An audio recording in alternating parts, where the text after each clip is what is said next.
కాబట్టి పెట్టుబడుల విషయాలలో కాస్తంత ఆచితూచి నిర్ణయం తీసుకోండి.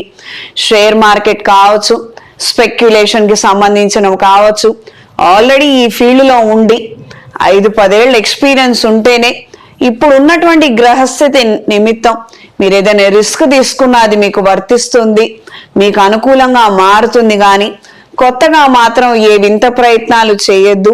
వీటి వలన మీరు ఇబ్బంది పడే అవకాశం ఉంటుంది. డిస్ట్రిబ్యూషన్ వ్యాపారస్తుల కాలం బాగుంటుంది. కొత్తగా చిన్న వ్యాపారాలు ప్రారంభించాలని లేదా కొన్ని షార్ట్ టర్మ్ వ్యాపారాలలో పెట్టుబడులు పెట్టాలన్న ఆలోచనలు కార్యరూపం దాలుస్తాయి.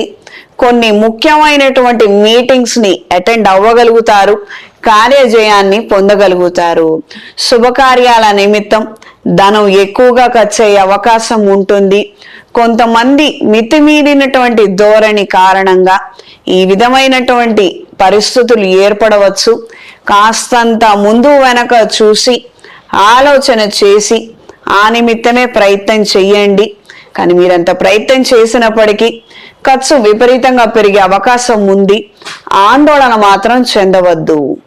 ఈ రాశిలో జన్మించిన స్త్రీలకు ఆరోగ్య విషయాలలో తగు జాగ్రత్తలు అవసరం. వాతావరణంలో వచ్చే మార్పులకు ఇబ్బంది పడే అవకాశం ఉంటుంది.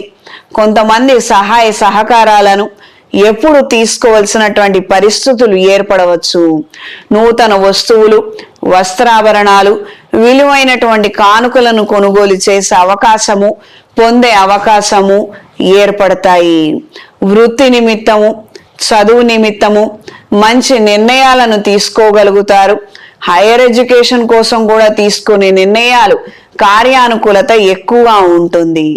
గురువులను సంప్రదించి వాళ్ళ సలహాలు సూచనల మేరకు మీరు నిర్ణయాలు చేయండి. తద్వారా మంచి ఫలితాలు సంప్రాప్తిస్తాయి. మీ ప్రొఫెషన్ రీత్యా కొంతమందిని స్ఫూర్తిగా తీసుకొని వాళ్ళు నడిచినటువంటి బాటలో నడవాలన్న ఆలోచనలు ఎక్కువగా ఏర్పడతాయి. ఇది మీకు కలిసి వస్తుంది కూడాను. ఈ రాశిలో జన్మించిన వారికి ఈ వారం కలిసొచ్చే రంగు ఎరుపు, కలిసొచ్చే దిక్కు పడమర, కలిసొచ్చే సంఖ్య 5. ప్రతిరోజు నవగ్రహ స్తోత్ర పారాయణ చేయండి. ఈ మిథున రాశి వారు రాబోయే మహాశివరాత్రి రోజున అఘోర పాశుపత హోమాన్ని జరిపించండి. దశమ స్థానంలో ఉన్నటువంటి శనేశ్వరుడి యొక్క ప్రతికూల ప్రభావము కెరియర్ నిమిత్తము, వ్యాపార నిమిత్తం ఏవైతే అవకాశాలు జారిపోతున్నాయో ఈ విధమైనటువంటి ప్రతికూల ప్రభావం తొలగిపోయి మంచి ఫలితాలను పొందగలుగుతారు.